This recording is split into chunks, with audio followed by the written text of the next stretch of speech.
ঢাকা টাঙ্গাইল মহাসড়কে ভয়াবহ সড়ক দুর্ঘটনায় ঝরল ১৫ জনের প্রাণ। নিহতদের মধ্যে ১৩ জনই নওগাঁর মান্দা উপজেলার বাসিন্দা। মর্মান্তিক এই দুর্ঘটনায় আহত হয়েছে আরও ৯ জন। অন্তত ২২ জন যাত্রী নিয়ে ঢাকা থেকে উত্তরবঙ্গের উদ্দেশ্যে রওনা দিয়েছিল রড বোঝাই ট্রাকটি। ভোরে মহাসড়কের যমুনা সেতুর কাছে জোকারচর এলাকায় ট্রাকটি উল্টে হতাহতের এই ঘটনা ঘটে।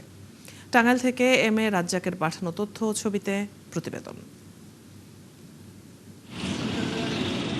ঢাকা থেকে রড বোঝাই ট্রাকটি রবিবার রাতে উত্তরবঙ্গের উদ্দেশ্যে রওনা দিয়েছিল, যেখানে কমপক্ষে ২২ জন যাত্রী হয়ে উঠেছিলেন। সোমবার ভোর ৪টার দিকে মহাসড়কের যমুনা সেতুর পূর্ব পারে সরাতল এলাকায় এই দুর্ঘটনায় পড়ে ট্রাকটি। নিয়ন্ত্রণ হারিয়ে সড়কের পাশে উল্টে যায়, এতে হতাহতের ঘটনা ঘটে। আমরা ধারণা করছি প্রাথমিক অবস্থায় যে যিনি ট্রাক চালক ছিলেন তিনি নিয়ন্ত্রণ হারিয়ে এই দুর্ঘটনাটা ঘটে। ১৫ জন আমরা এখানে লাশ উদ্ধার করি এবং ৯ জনকে আহত অবস্থাতে আমরা উন্নত চিকিৎসার জন্য আমরা টাঙ্গাইল পাঠিয়েছি। প্রত্যক্ষদর্শীরা জানিয়েছেন, নিহত ও আহতরা ট্রাকে করেই ঈদে বাড়ি ফিরছিলেন। আহতদের টাঙ্গাইল জেনারেল হাসপাতালে ভর্তি করা হয়েছে।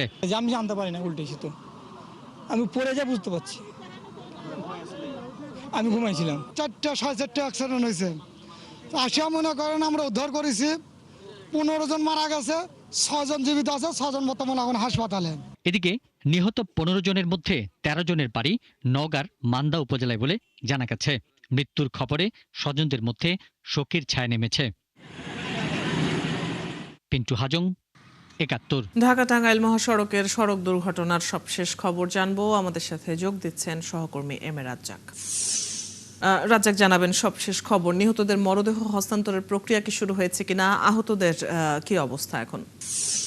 অদিতি, আপনি যে বিষয়টি জানতে চেয়েছেন সেটি আমি শুরুতেই বলতে চাই। এটি হচ্ছে যে যারা এই ঘটনায় নিহত হয়েছেন তাদের স্বজনরা কিন্তু এখন পর্যন্ত এখানে আসতে পারেননি, কারণ আপনি জানেন যে এখান থেকে নওগাঁর দূরত্ব অনেকটাই।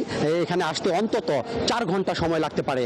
এই কারণে যারা নিহত হয়েছেন তাদের স্বজনরা আসবেন এবং তাদের যে মরদেহ সেটি শনাক্ত করবেন, তারপরে তাদের আইনি প্রক্রিয়া শেষে তাদের কাছে হস্তান্তর করবেন বলে আমাকে এখানকার যারা আইন শৃঙ্খলা বাহিনীর লোকজন রয়েছে তারা আমাকে জানিয়েছেন।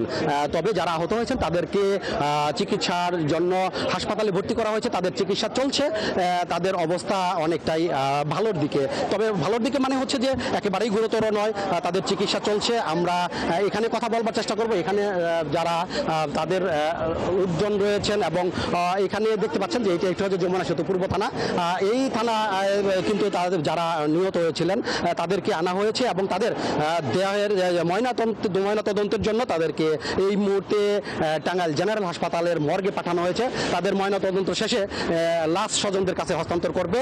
যদি দ্রুত সময়ে তাদের স্বজনরা এখানে আসেন তারপরে আমরা কথা বলবার চেষ্টা করব। হাইওয়ে একজন পুলিশ তিনি বলবেন যে আসলে এটা এখানে কি ঘটনা, এখন পর্যন্ত কি অবস্থা আছে। জি, আমরা হাইওয়েতে ডিউটিকালীন সময়ে খবর পাই যে ভোর ৪টার সময় একটা ট্রাক উল্টে গেছে। ট্রাকের রড ছিল, রডের চাপে পড়ে প্রায় ১৫ জন মারা গেছে। তার ভিতরে এ পর্যন্ত যমুনা পূর্ব থানা সহ অন্যান্য তদন্তকারী যারা আছে ওনারা মিলে ৮ জনের নাম শনাক্ত করা হয়েছে, বাদ বাকিগুলোর নাম শনাক্তের চেষ্টা করা হচ্ছে। ধন্যবাদ। উনি যে বিষয়টি বলছিলেন যে নিহতের পরিচয় শনাক্তের কাজ চলছে।